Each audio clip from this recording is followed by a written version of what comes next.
Hi, I'm Brian Rini. I'm a professor of medicine at Vanderbilt Ingram Cancer Center.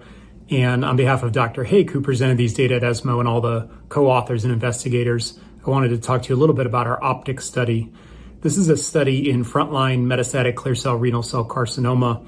And based on the Emotion 151 biologic clusters, which were defined by RNA sequencing a number of years ago, we sequenced patients' metastatic tissue, and then we determine which cluster they are in. If they're in cluster 1 and 2, which is an angiogenic cluster, then they are allocated to Cabozantinib plus Nivolumab, and those are the results we presented at ESMO.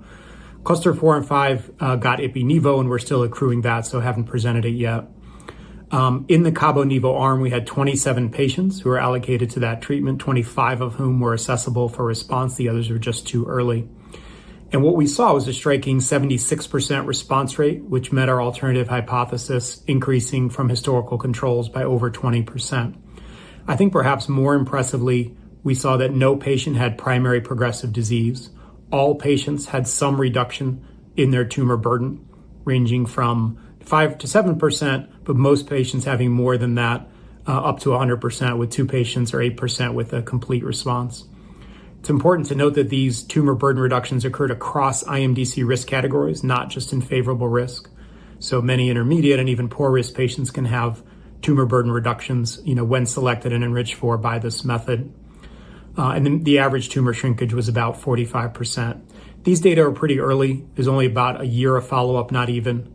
So I think we have an early signal to enrich response to IO-TKI in this disease. We need more follow-up for time to event endpoints such as duration of response, progression-free survival.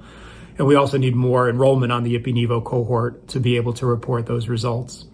So I think these data are an important step in biomarker development in kidney cancer. Number one, operationally, it took us many years and much effort to get this down. But I think this is a platform moving forward for how we can study new biomarkers, tissue-based biomarkers in metastatic RCC.